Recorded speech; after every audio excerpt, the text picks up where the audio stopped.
Alors, pour dater ou suivre l'évolution de certains phénomènes naturels, les scientifiques recourent à des méthodes et techniques différentes reposent principalement sur la loi de désintégration radioactive. Parmi ces techniques, il y a la technique de la datation avec l'uranium plomb. Données, énergie de liaison par nucléon du noyau Pb 82206 et 7,87 MeV par nucléon. Alors, nous avons un tableau dans lequel il y a les particules, protons, neutrons, Pb 82206, l'uranium 92238. Les masses en unité de masse atomique, pour le proton 1,00728, pour le neutron 1,00866, pour le noyau du plomb 205,92949 et pour le noyau d'uranium 238,3031. Alors, la masse molaire du plomb, 206 g mol-1, la masse molaire de l'uranium, 238 g mol-1, la demi-vie de l'uranium, T1 demi est égal à 4,5 10 à la puissance 9 en 1 unité de masse atomique est égal à 931,5 MeV par C carré. Alors, le nucléide d'uranium 238, naturellement radioactif, se transforme en nucléide plomb 206, stable par une série de désintégrations successives de type alpha et bêta-. On modélise ces transformations nucléaires par l'équation bilan suivante. Alors, ils nous ont donné l'équation, donc ici, physique 1. Donc, première question. Alors, ils ont donné l'équation, l'uranium 92-238 donne Pb 206,82 plus X E0 moins 1 plus Y H E de 4. Ça c'est bêta moins, ça c'est alpha. Donc HE de 4. Alors la première question, en appliquant les lois de conservation, déterminer le nombre X de désintégration de type bêta moins et Y le nombre de désintégration type alpha. Donc 1. Donc on va appliquer loi de Soddy. Loi de Soddy, 2 points. Donc nous avons 238 est égal à 206. Alors plus x fois 0 c'est 0, plus y fois 4, plus 4y. Donc d'après celle-là, je calcule y, donc y est égal à 238 moins 206 divisé par 4 est égal à 8. Donc la première. Alors maintenant 92 plus 82, alors 92 est égal à 82 plus x fois moins 1 c'est moins x, donc ça donne moins x, y fois 2 plus 2y. Je remplace y par 8, ça donne 16, donc 92 est égal à 82 moins x plus 16. Alors 82 plus 16 c'est 98, donc 92 est égal à 98 moins x. Donc automatiquement, x est égal à 98 moins 92. C'est-à-dire x est égal à 6.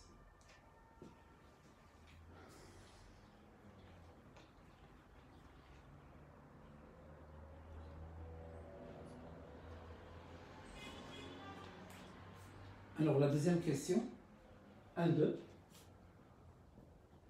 Alors, donner la composition du noyau d'uranium. Donc, composition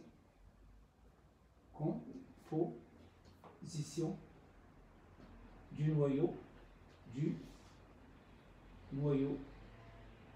U92-238. Bon, la composition, c'est quoi? C'est le nombre de protons et le nombre de neutrons. Donc, nombre de protons. Et, 2 points, le nombre de protons, c'est 92. Alors maintenant, nombre de neutrons. Nombre de neutrons et de poids, c'est 238 moins 92. 238 moins 92 est égal à 146. Donc voilà la composition du noyau d'uranium 92-238. 1.3. Calculer l'énergie de liaison. Calculer l'énergie de liaison.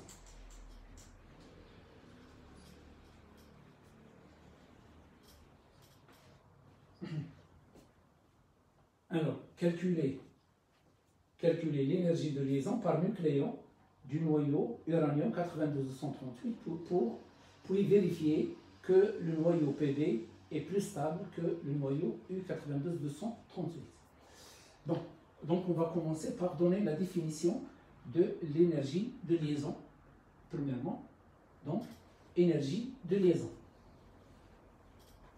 Alors, l'énergie de liaison, alors du noyau X, A, Z et deux points. Alors E, L, X, A, Z, il est égal à delta N, X, A, Z multiplié par C carré. Voilà la définition de l'énergie de liaison.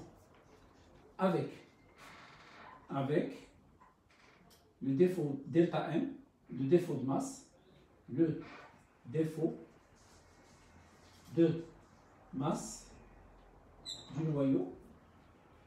du noyau, deux points, delta M X A Z est égal à Z N P plus A moins Z M N moins N X A Z. Voilà. Alors, maintenant, l'énergie de liaison par nucléon. Donc, l'énergie de liaison par nucléon. Et alors, on a notre grand X, A, Z, il est égal à l'énergie de liaison de X, A, Z divisé par grand A. Voilà, ça c'est l'énergie de liaison par nucléon. Son unité, il est en, celle-là, il est en MeV par nucléon. Donc ici, j'ai donné les définitions. Alors maintenant, on va les calculer pour le noyau d'uranium. Donc on va les appliquer pour le noyau d'uranium. Donc EL 92-238 est égal delta M U 92-238 multiplié par C carré. Je cherche delta M del U 92-238 est égal 92 MP ZMP. Alors 238 moins 92 c'est 146 MN. Alors moins MU 92-238. Alors je vais la calculer. Nous avons les données, donc est égal 92 multiplié par 1,00728. Alors plus 146 multiplié par 1,00866 moins la masse d'uranium 238, alors 3030 31. Donc, delta N U 92 238, il est égal en U. Donc, on fait le calcul.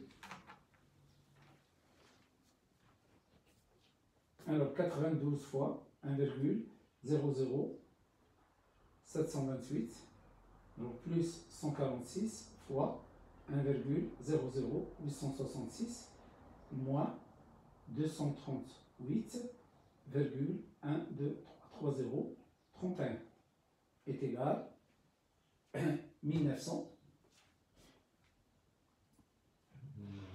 Donc 1093 381 U. On va refaire.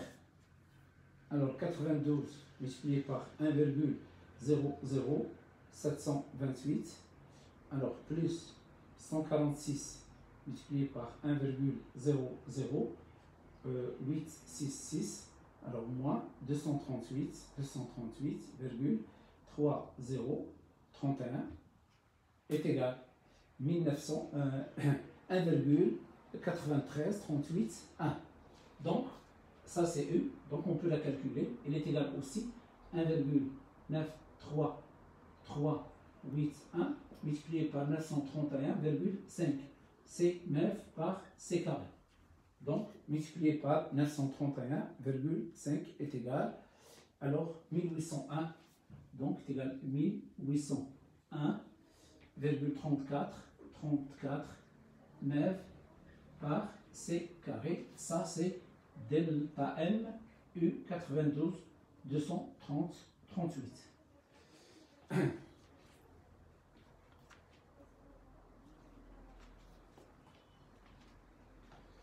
Alors maintenant, l'énergie de liaison.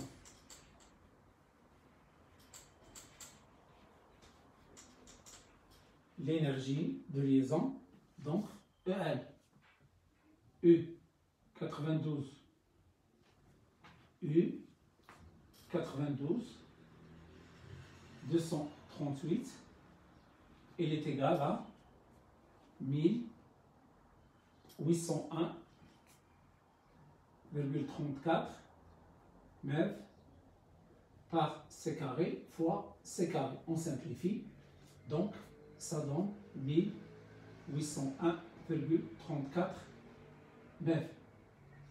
Alors maintenant, l'énergie de liaison par nucléon de l'uranium 92-238, il est égal, l'énergie de liaison de U92-238 divisé par 238. Donc est égal à 1801,34 divisé par 238. Donc 1801,34 divisé par 238 est égal, alors 7,57. Donc 7,57 mètres par nucléon.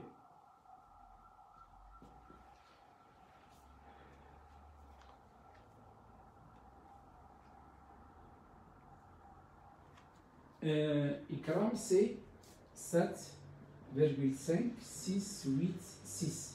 Regardez. Donc ici, on ne prend pas 7,56. Parce que si j'enlève le 6, j'ajoute ici 1. Ça donne 69.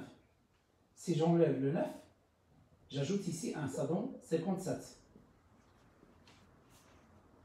Donc, alors maintenant, on compare. On compare les énergies de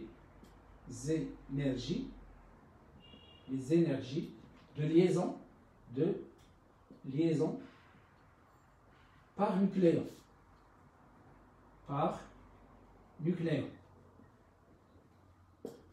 Donc, nous avons l'énergie de liaison par nucléon de PB 82 230 206.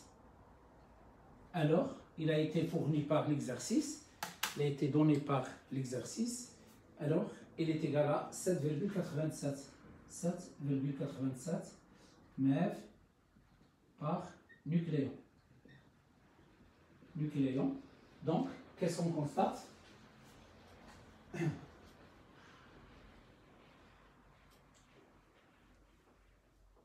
Donc, on constate que 787 est plus grand que 757.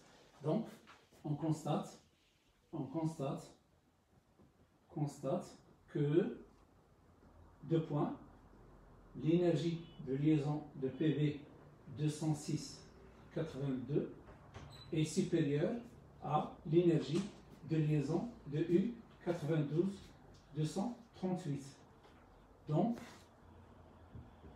le noyau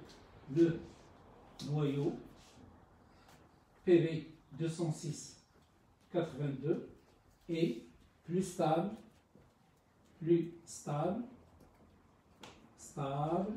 que le noyau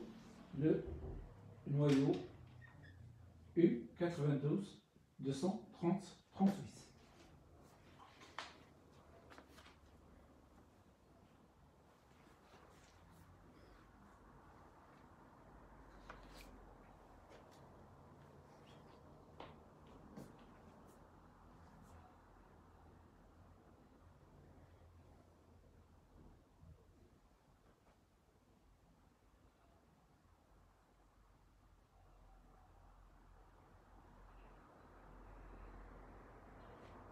ياسير بن عمار مرحبا بك.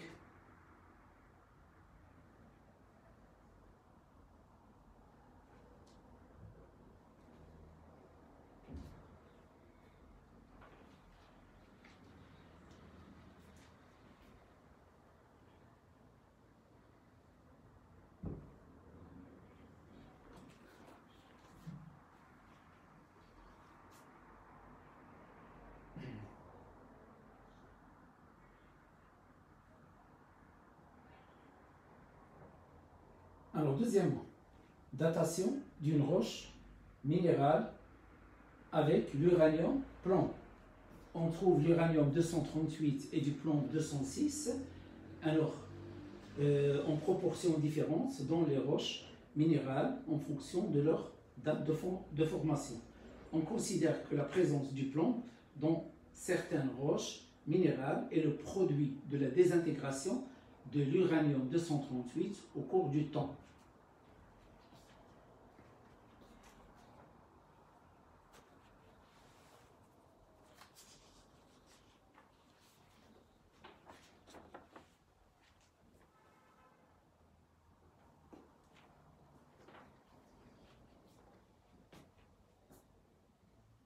C'est Hamid, مرحبا.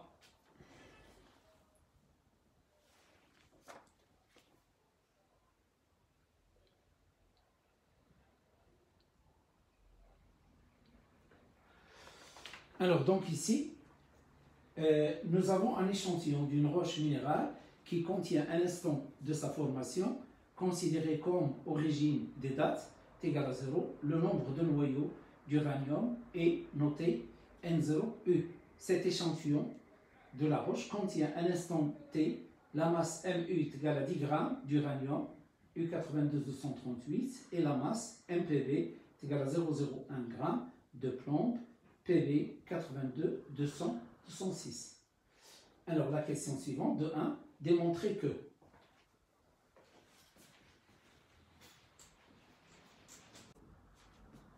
deux points, T est égal T1 demi sur Ln de 2 fois Ln de 1 plus, alors N PV fois grand N U divisé par NU fois grand N PV.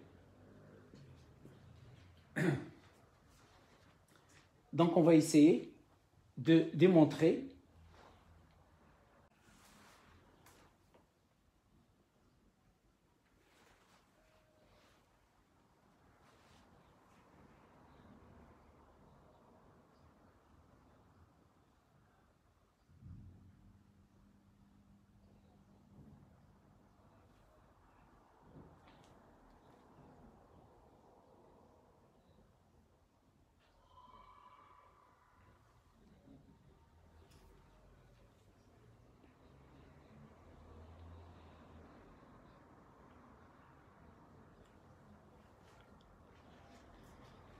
Alors maintenant, comment est la connexion?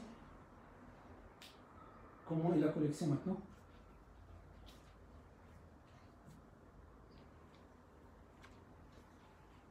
Donc l'image, comment il est, s'il vous plaît?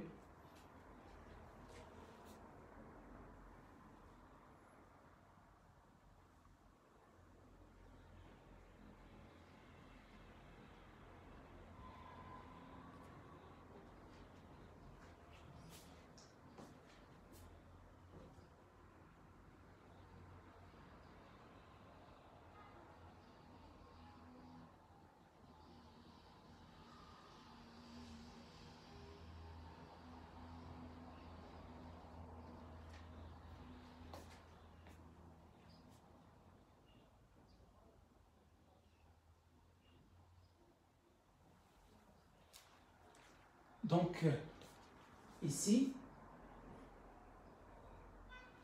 donc T est égal à T1 demi N de 2. Donc, ils ont demandé de démontrer celle-là.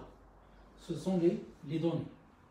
Alors, nous avons N0 est égal à N plus N'.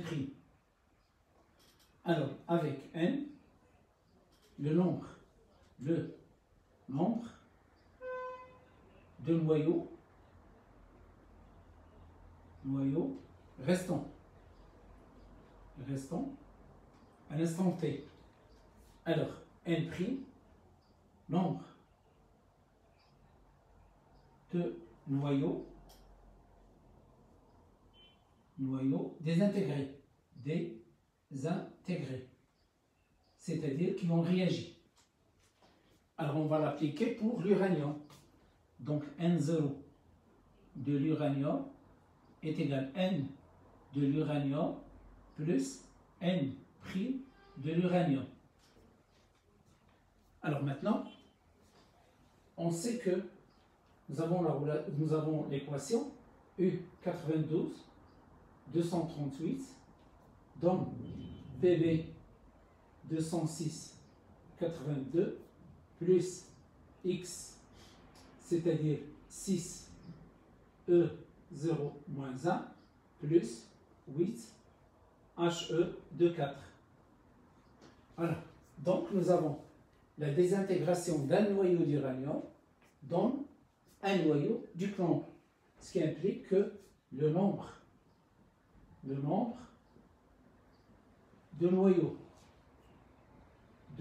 noyaux U92 238 désintégrés est égal au nombre de noyaux PV 206,82 formés. Alors donc, nous avons N', U est égal à NPB. Alors, N' U, donc je vais remplacer le N' par NPV. Donc j'obtiens N0, l'uranium, est égal à N uranium plus NPV.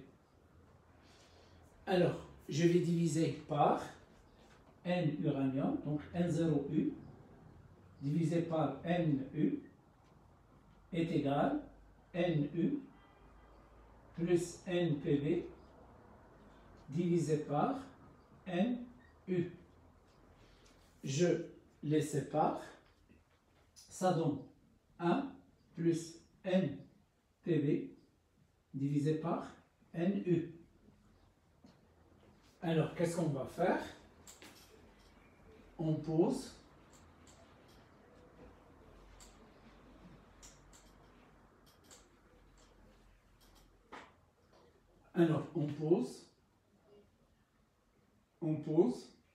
petit r est égal à NPV divisé par NU.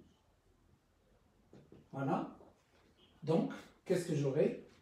N0 U divisé par NU est égal à 1 plus R. Maintenant, j'applique la loi de désintégration radioactive. Loi de désintégration, intégration radioactive, radioactive. Donc, N, U est égal à N0U exponentielle moins lambda T. Voilà. Je la remplace ici. J'aurai N0U divisé par N0U exponentielle moins lambda T est égal à 1 plus R. Je simplifie N0U avec N0U. Je déplace E à la puissance moins lambda T en haut. Donc ça devient E à la puissance lambda T est égal à 1 plus R. Alors j'introduis ln. Donc ln de E lambda T est égal à ln de 1 plus R.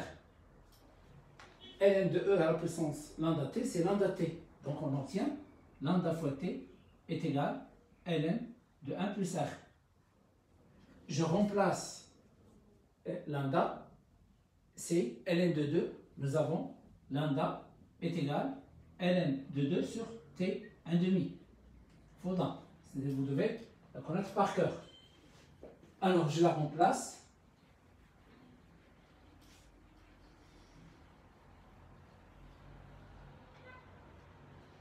Donc, ln de 2 sur T 1 demi fois T est égal à ln de 1 plus R. On multiplie par T 1 demi, on divise par ln de 2. Donc T est égal à T 1 demi divisé par ln de 2. On multiplie, on déplace T 1 demi vers le haut, ln de 2 vers le bas, fois ln de 1 plus R. Donc qu'est-ce qu'il reste? Il reste à chercher petit r. Alors nous avons petit r, c'est quoi? C'est NPB sur NU. On sait que la quantité de matière est égale à la masse sur la masse molaire est égale le nombre de noyaux sur la constante d'Avogadro. Donc automatiquement, N est égal à NA. Donc N est égal à NA multiplié par N sur grand M. Donc NA fois petit m divisé par grand M. Donc je vais l'appliquer pour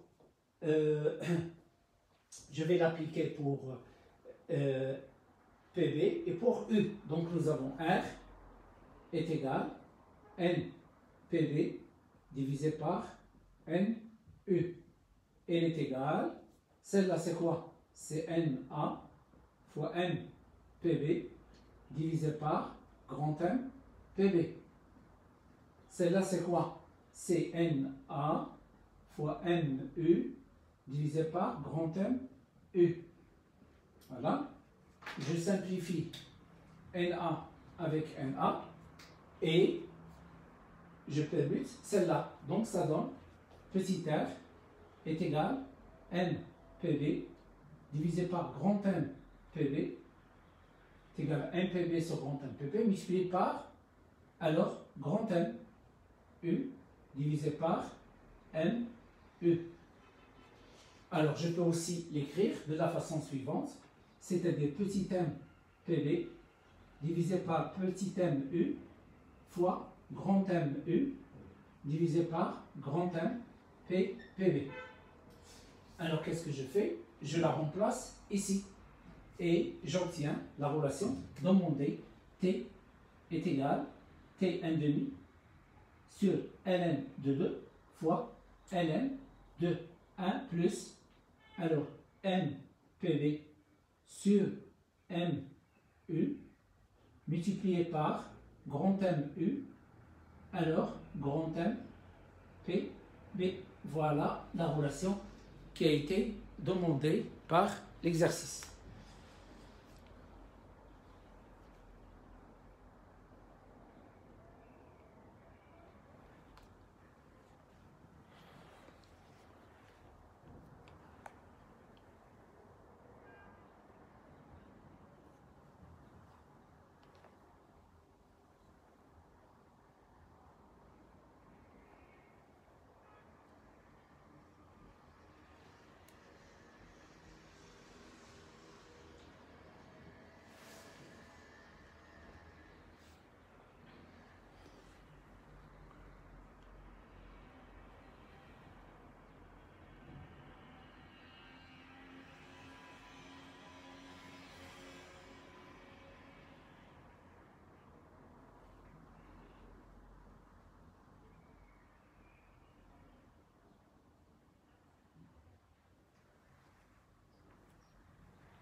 Alors maintenant, on va passer à l'exercice, deuxième exercice.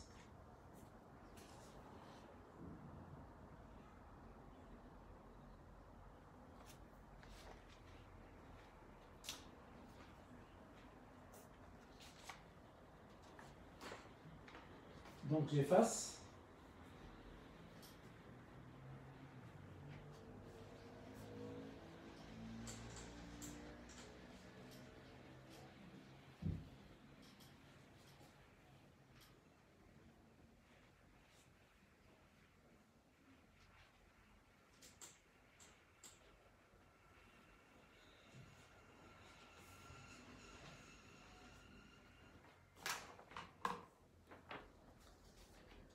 Alors, physique 2.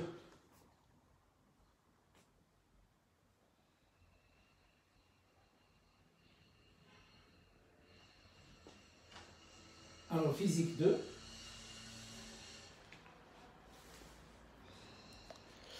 Donc, l'exercice est le suivant.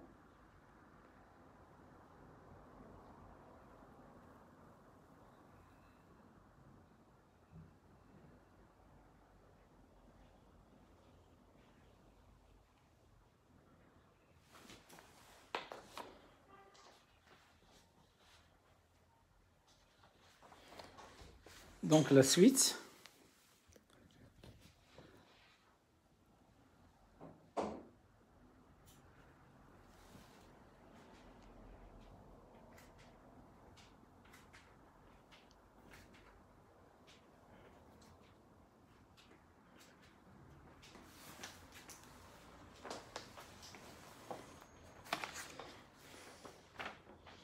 Le piano émet des notes musicales qui s'étalent suivant une échelle musicale composée de 7 notes principales.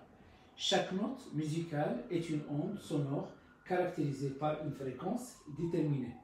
Le tableau suivant montre la fréquence correspondant à chaque note musicale principale. La fréquence Do, Ré, Mi, Fa, Sol, La, Si. Donc 262, 294, 330, 349, 392, 440, 494 Hz. Cet exercice vise à accorder une note musicale de fréquence définie en utilisant un dipôle RLC en série. Pour déterminer la fréquence de la note musicale, un groupe d'élèves a réalisé une expérience en 2 étapes. Première étape, détermination de la capacité du condensateur en utilisant le circuit adéquat. Deuxième étape, accorder la note musicale en utilisant le dipôle RLC en série. Alors, grand 1, détermination de la capacité du condensateur. À l'origine des tâches, les élèves ont déchargé le condensateur de capacité C initialement chargé dans un conducteur ohmique de résistance grand R de 100 ohms. La figure 1 représente les variations de la tension UC aux bornes du condensateur en fonction du temps. Alors donc, représenter le schéma du montage qui permet de réaliser cette expérience. Donc 1, 1. Donc nous avons un condensateur qui a été déjà chargé, initialement chargé, voilà. Donc on va le lier à un conducteur ohmique, c'est-à-dire un résistor.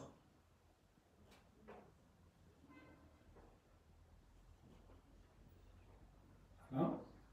Ici, le condensateur. Alors, au cours de la charge, voilà I, convention récepteur, ça c'est R. Donc j'applique la tension UC, convention récepteur, ça c'est UC, et celle-là c'est UR. UR. Alors donc ici, pour voir la tension UC, là c'est Y, et là c'est la masse, l'entrée Y et la masse. Donc, on observe la tension aux bornes. Donc, la courbe est là, la suivante. Vous savez la courbe, regardez là.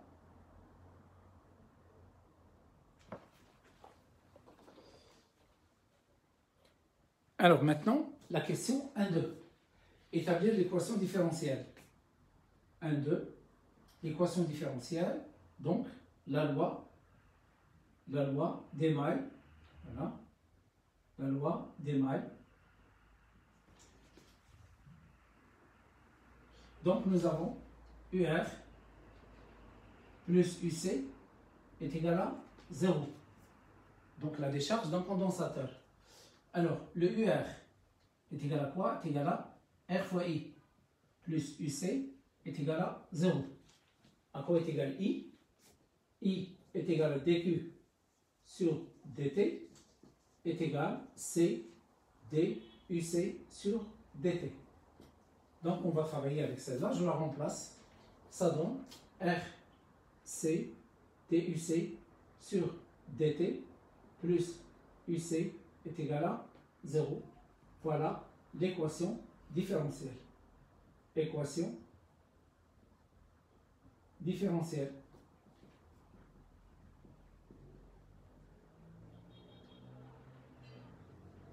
Alors, l'équation différentielle vérifiée par UC. Alors maintenant, 1,3. Vérifier que la solution de cette équation, donc ici c'est une vérification. Alors, vérification. Donc, vérification, UC, il est égal à U0 exponentielle moins T sur RC. Donc, vérifie que U0 exponentielle moins T sur C avec U0 une constante. Alors, par analyse, donc, il faut la vérifier. Donc, qu'est-ce qu'on va faire? On va essayer de trouver une équation différentielle à l'aide de la solution. Et on va la comparer avec l'équation différentielle qu'on a trouvée à l'aide de la loi d'Émail. Donc, on va dériver d de UC sur dt. Donc, la dérivée, on descend moins 1 sur RC fois U0 fois U0 exponentielle moins T sur RC. Voilà. On va multiplier ici par RC et ici par RC. Donc, RC multiplié par d de UC sur dt est égal à moins U0 exponentielle moins T sur RC. Alors, celle-là, c'est quoi? C'est UC. Donc, qu'est-ce qu'on obtient?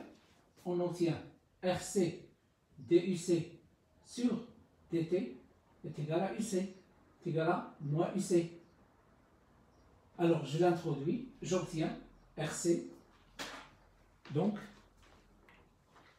j'obtiens RC d de UC sur dt plus UC est égal à 0.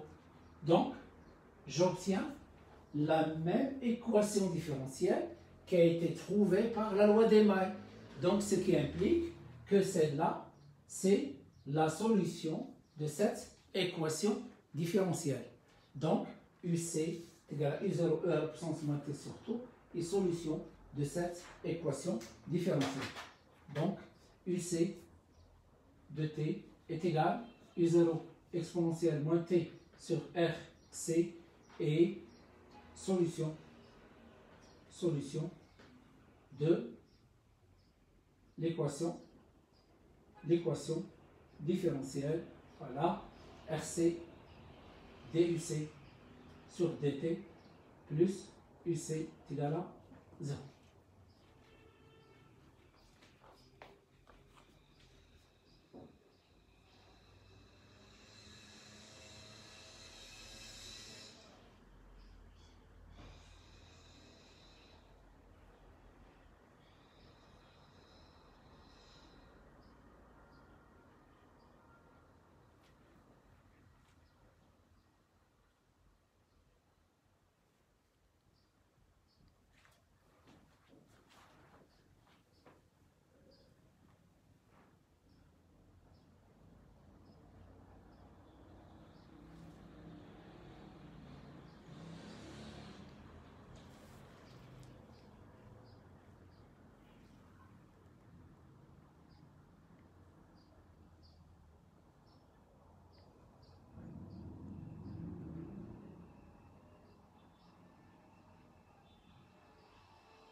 Alors, 1,4. Par analyse dimensionnelle, montrer que le produit R fois C a une dimension temporelle. Donc, 1,4.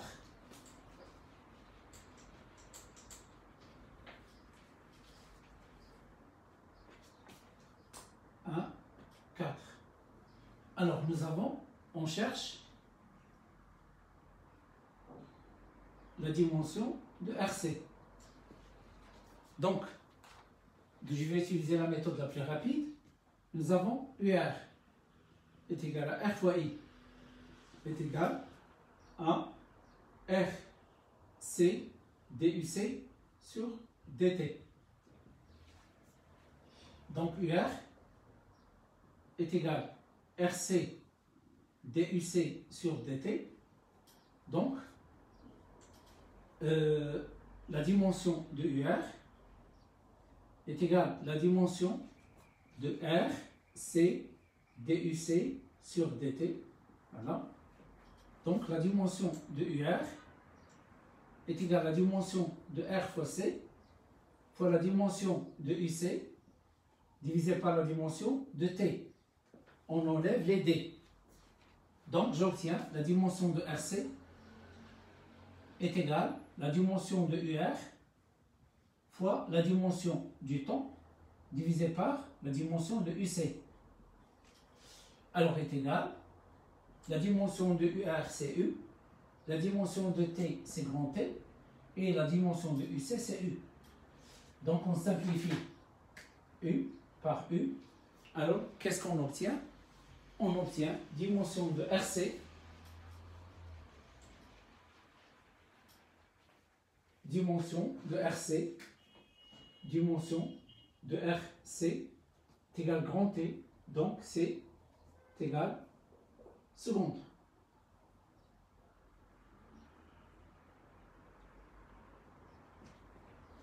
Alors donc ici, on a montré que RC a une dimension temporelle, c'est-à-dire la dimension de RC, c'est la dimension du temps.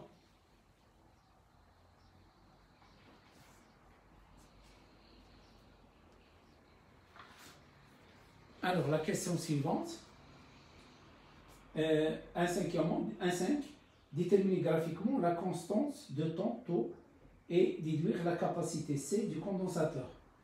Donc 1,5. Alors nous avons la courbe qui a été fournie par l'exercice. Voilà.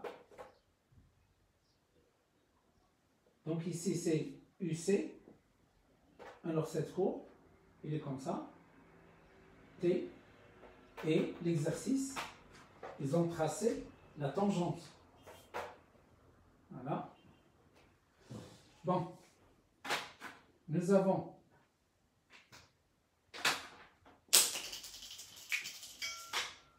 donc cette valeur d'après celle-là c'est 12. Donc il représente U0. Et celle-là, voilà, ça représente taux. Donc on va chercher la valeur de taux. Donc on va chercher la valeur de taux grâce à la courbe que vous avez ici. Regardez la valeur de taux. Il est proche de 3.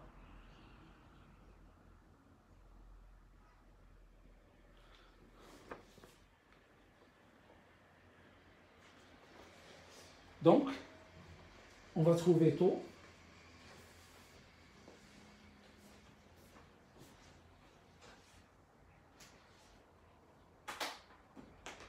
Donc, taux est égal à 2,4. Il est donné en millisecondes. C'est-à-dire 2,4, 10 à la puissance moins 3 secondes.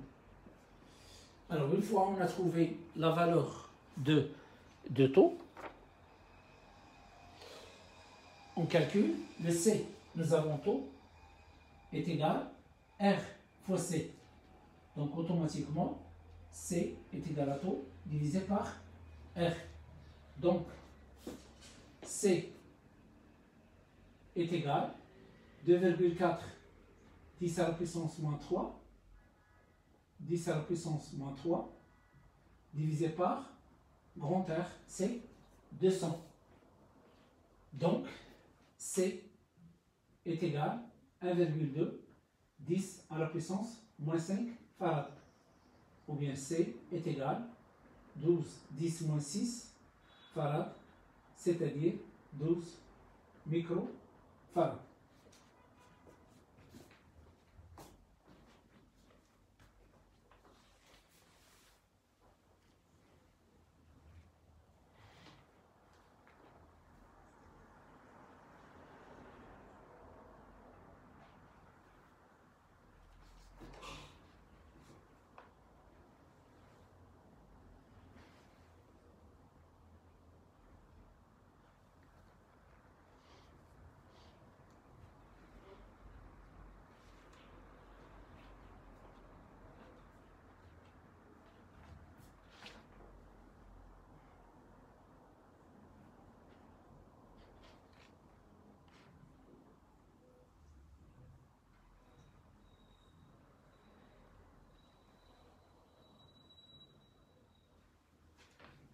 Alors maintenant, la deuxième partie.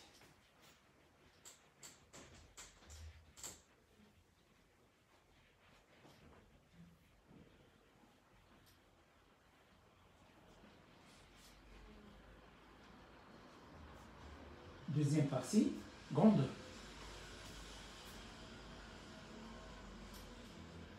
Alors, les élèves ont réalisé le montage de la figure 2. Alors, la figure 2, la voilà. La figure 2. Donc, je vais dessiner le montage de la figure 2. Donc, il est constitué d'un condensateur, conducteur ohmique, un générateur et une bobine.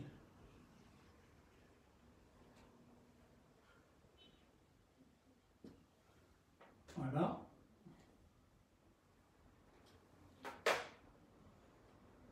Ici, un interrupteur, la position 1, la position 2. Interrupteur K. Alors, le condensateur. Et ici, le conducteur ohmique de résistance R. Condensateur C', L, variable. Ici, le générateur. Et là, nous avons E. Bon. Donc ici, d'après l'exercice,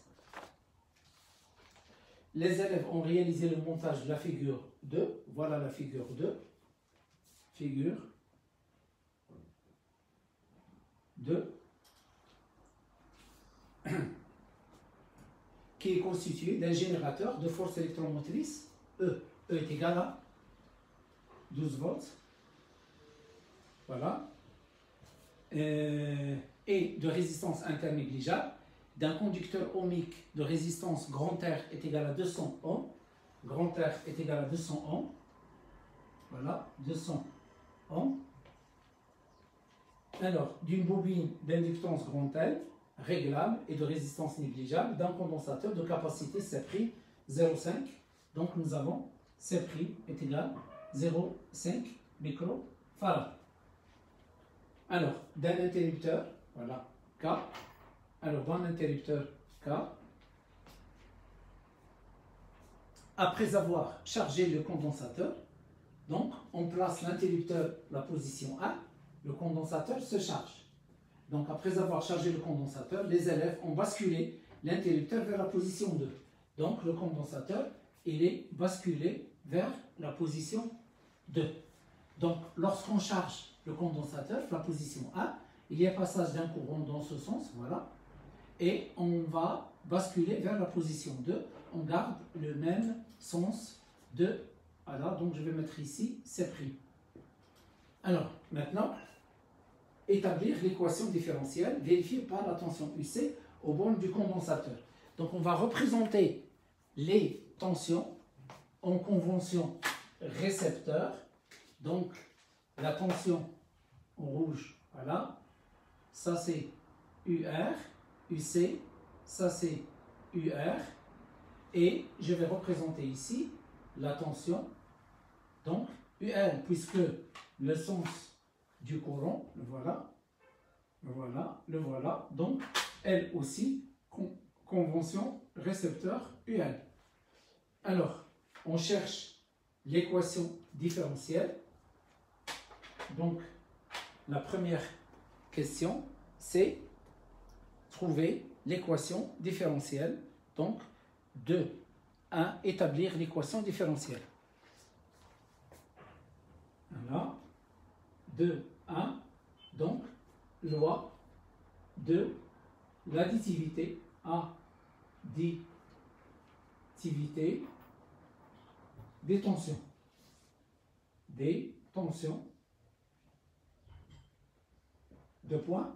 Donc, nous avons UL plus UR plus UC est égal UL plus UR plus UC est égal à 0. Voilà. Alors maintenant, je remplace UL. UL, je remplace UL, c'est RI plus L DI sur DT. Avec petit r, d'après l'exercice, égal à 0. Je remplace UR, c'est grand R fois I, et je garde UC. UC est égal à 0. Donc, qu'est-ce que j'ai? J'ai L DI sur DT plus grand R fois I plus UC est égal à 0. Alors, on sait que I est égal à C DUC sur DT. Donc, je vais la remplacer ici. Et nous avons DI sur DT. La dérivée de I est égale à C, la dérivée seconde, de UC sur DT carré. Donc, je remplace celle-là ici, je remplace celle-là ici. J'obtiens LC d carré UC sur DT carré plus RC DUC sur DT plus UC est égal à 0. Alors, qu'est-ce que je vais faire? Je vais diviser le tout par LC. Donc, on obtient donc d carré UC sur DT carré divisé par LC, il se simplifie, plus RC divisé par LC, D de UC sur DT, plus UC sur LC est égal à 0.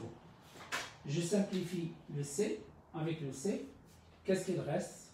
Il reste d carré UC sur DT carré, plus R sur L D UC sur DT, plus 1 sur LC UC est égal à 0. Voilà l'équation différentielle demandée.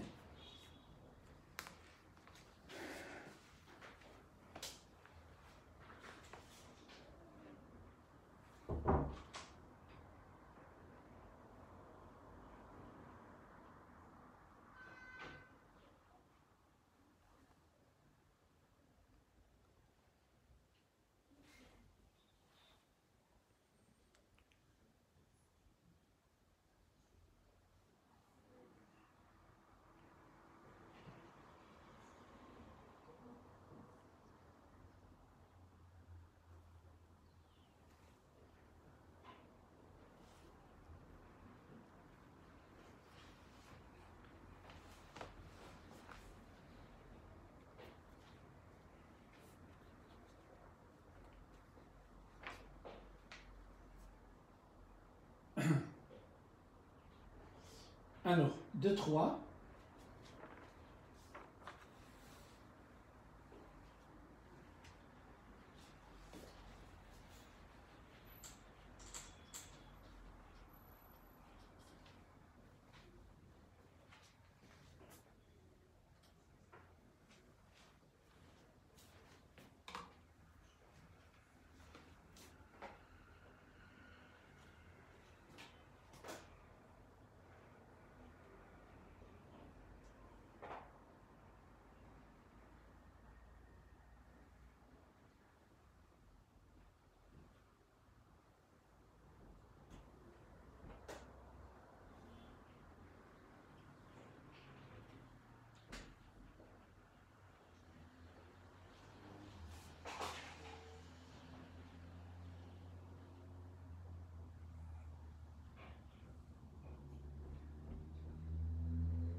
Alors, nous avons cette courbe. Alors, quel est le nom de ce régime? Quel est le nom de ce régime? Donnez-moi le nom de ce régime.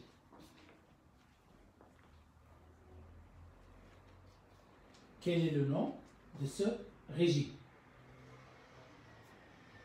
Comment il s'appelle?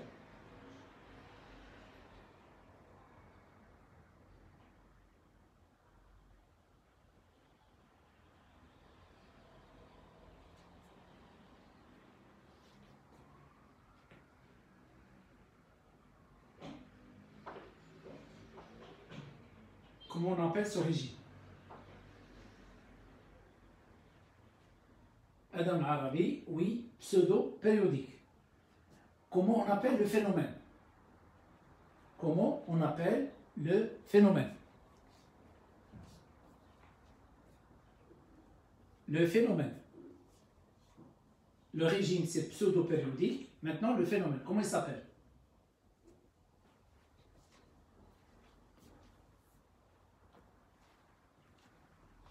Donc ça, c'est régime pseudo-périodique. Périodique. Donc cette courbe, il montre qu'il y a phénomène. Cette courbe montre qu'il y a phénomène.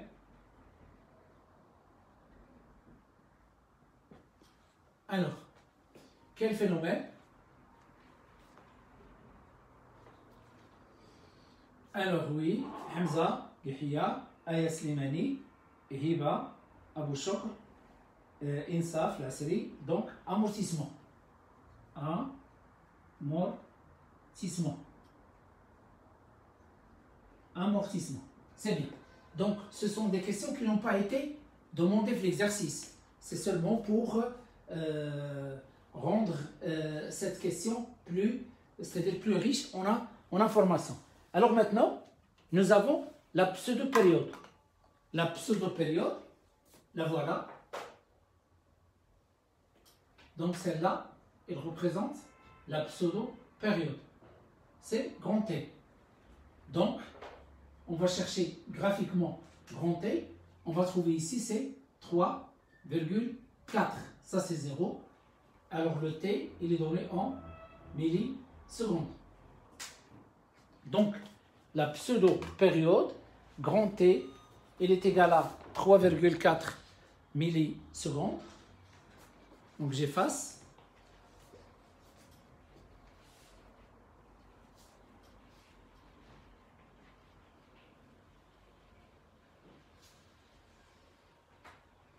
Donc, grand T, la pseudo-période,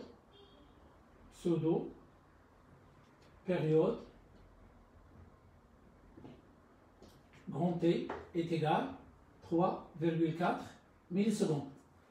D'après l'exercice, la pseudo-période est sensiblement égale à la période propre, c'est-à-dire est égale à 2pi la racine de LC. Alors, ils nous ont demandé de calculer,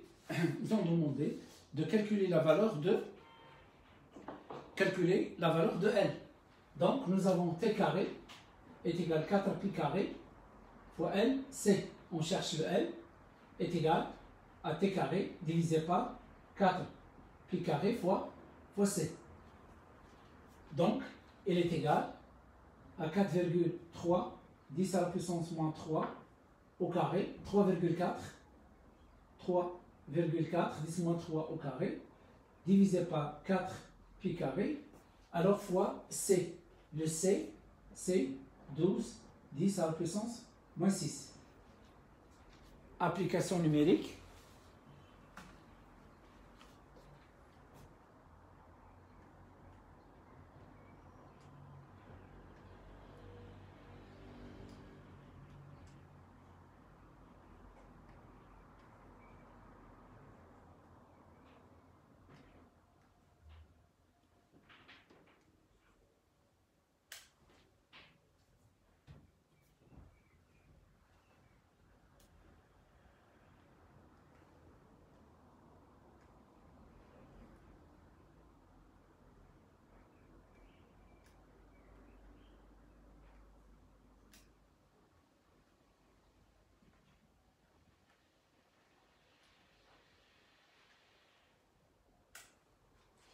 Donc ça donne 0,0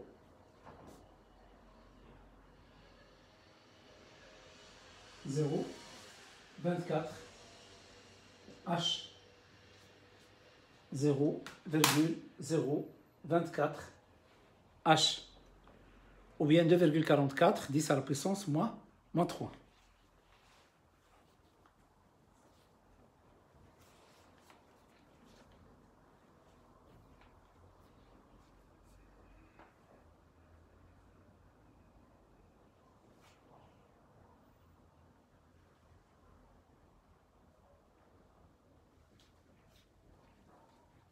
Alors maintenant, la question de 4. Calculer la valeur de l'énergie totale emmagasinée dans le circuit à l'instant t est égal à 3,4 millisecondes. Donc, je vais effacer cette partie.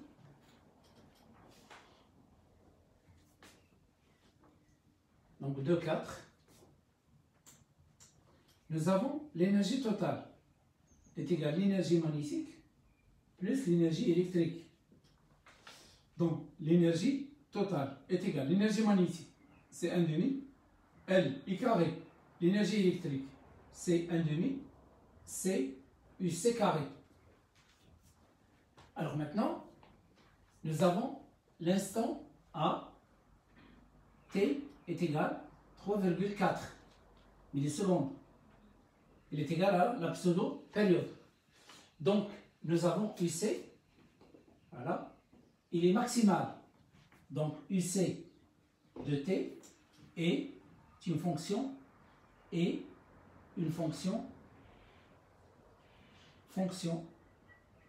maximale.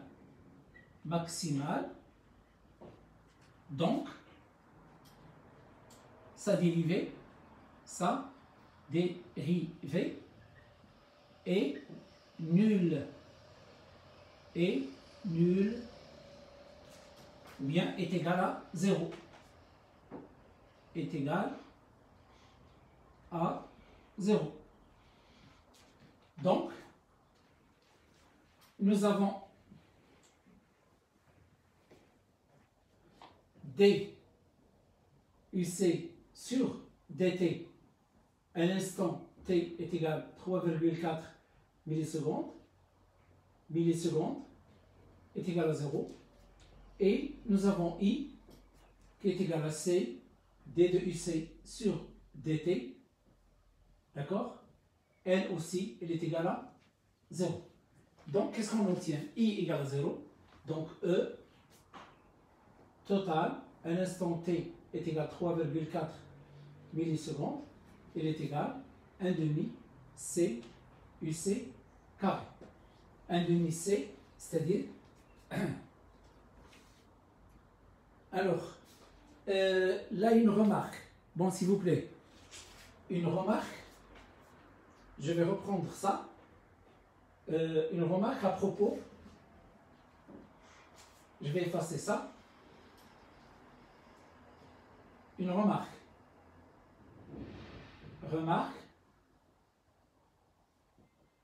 Alors, donc, nous avons remarque.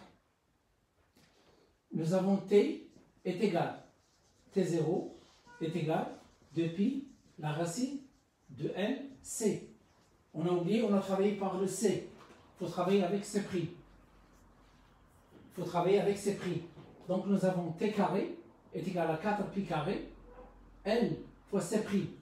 Donc nous avons le L est égal à T carré divisé par 4 pi carré fois C prix est égal à 3,4 10 à la puissance moins 3, le tout au carré, divisé par 4 pi carré, multiplié par 0,5, 10 à la puissance moins 6. Donc le C', c'est 0,5, 10 à la puissance moins 6. Donc c'est pourquoi, donc ici, nous avons 4 fois pi au carré, donc fois 0,5, 10 à la puissance moins 6.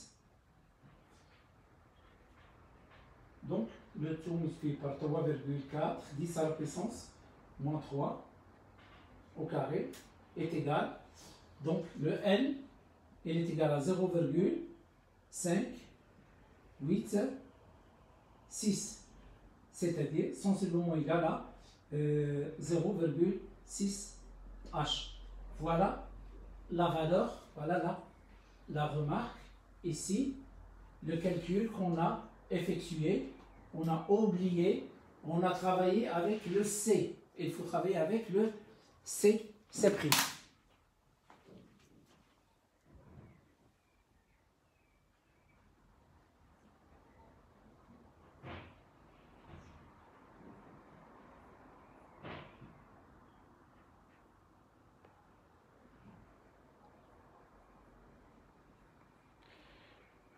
Oui, Hiba. Alors, Hiba, monsieur, donc Hiba Bouchok, monsieur, on a utilisé le C, donc c'est bien, c'est très bien Hiba Bouchok et Hiba Moussa. Donc, vous êtes à jour avec moi. Merci. Alors maintenant, ça y est. Alors maintenant, on reprend ça. Donc nous avons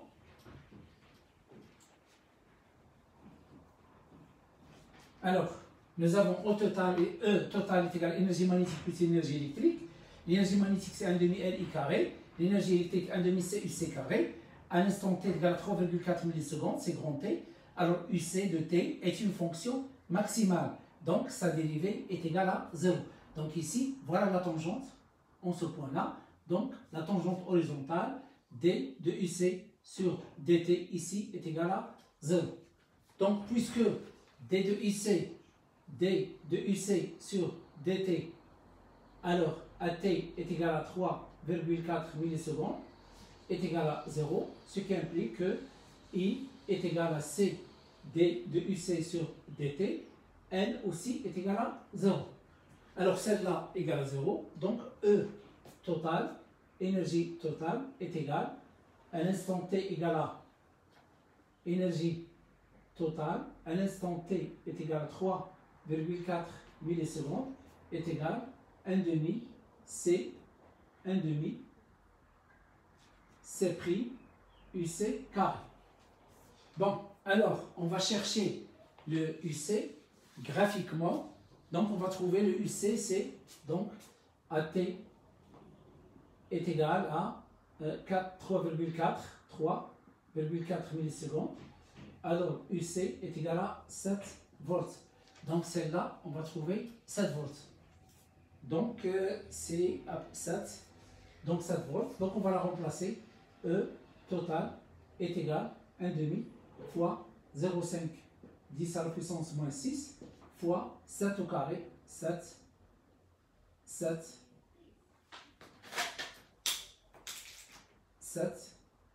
au carré. 7 au carré, c'est 49. Donc, multiplié par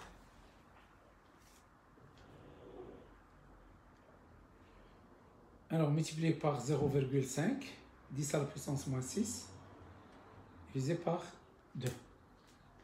Donc, ça donne 1,225, 10 à la puissance moins 5 joules. L'énergie totale. Voilà.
Donc, la suite, la question 3. Les élèves ont ajouté au circuit précédent. Les élèves ont ajouté au circuit précédent.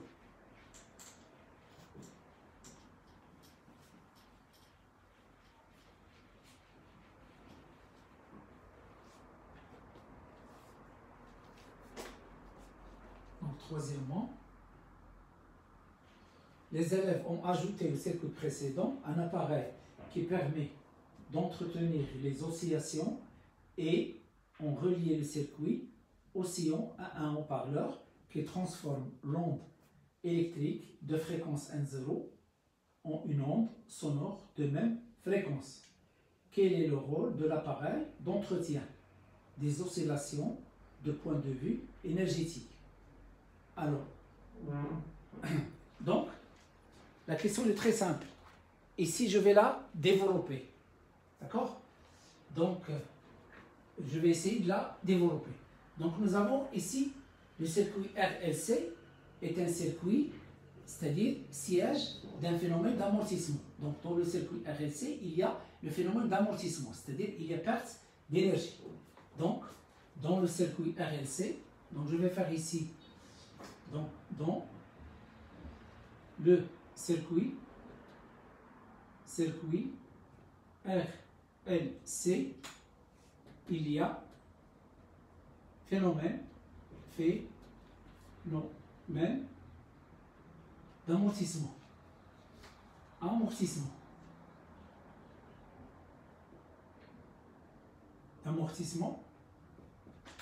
c'est-à-dire perte. Il y a perte d'énergie,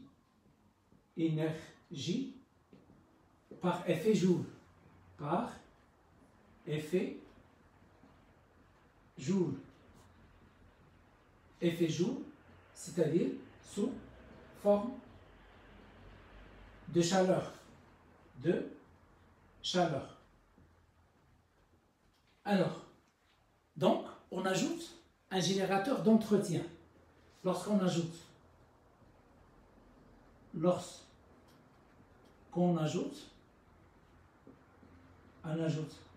un générateur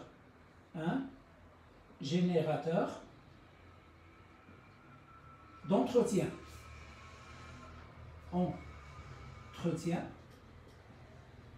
qui applique une tension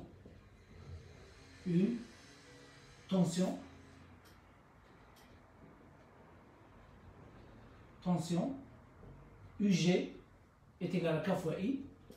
Alors, qu'est-ce qu'il fait? Alors, il essaie de compenser l'énergie perdue. C'est-à-dire, il va apporter au circuit RLC la quantité d'énergie qui a été perdue sous forme de chaleur. Donc, il va remplacer l'énergie perdue. Donc, d'entretien, qu'est-ce qu'il fait? Il compense cette énergie perdue.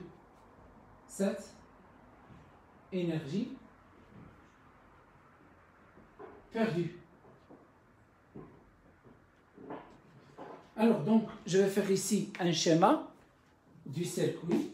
Vous devez le connaître par cœur. Donc, la conducteur ohmique, condensateur, bien là, la bobine. Voilà, la bobine. Et après, le condensateur. Voilà la bobine. Ici, le conducteur ohmique.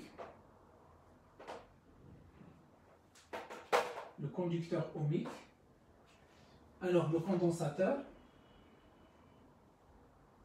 Voilà. Et en bas, qu'est-ce qu'on va faire? On va ajouter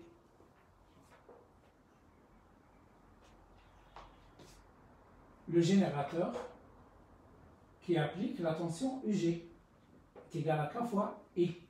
Donc ici c'est grand R, c'est L, voilà, et là c'est C, c'est I. Alors, lorsque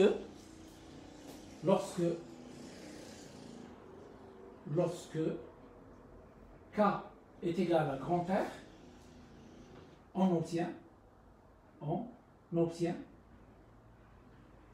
alors un régime périodique. Un régime périodique. On obtient un régime périodique. Alors la question 3.2. 3.2. Donc celle-là c'est pris. Donc 3.2. Nous avons T0 est égal 2pi, la racine de L, c'est pris, est égal à 3,4 millisecondes. Qu'est-ce qu'on va faire? On va calculer N0. N0 est égal à 1 sur T0, c'est-à-dire 1 divisé par 3,4 10 à la puissance moins 3 est égal. Donc on va la calculer. Donc 1 divisé par 3,4 10 à la puissance moins 3 est égal. Alors 294,12 Hz. Donc on peut dire que N0, voilà, N0 est sensiblement à 294 Hz. Alors qu'est-ce qu'on va faire? On va la comparer avec les valeurs qui ont été données dans le tableau. Donc le tableau, qu'est-ce que nous avons? Regardez là, vous avez 262, 294, 330, 349, 392, 460 et 494. Donc la valeur la plus proche, c'est 294. Et la note, c'est Ré. Donc la note est Ré.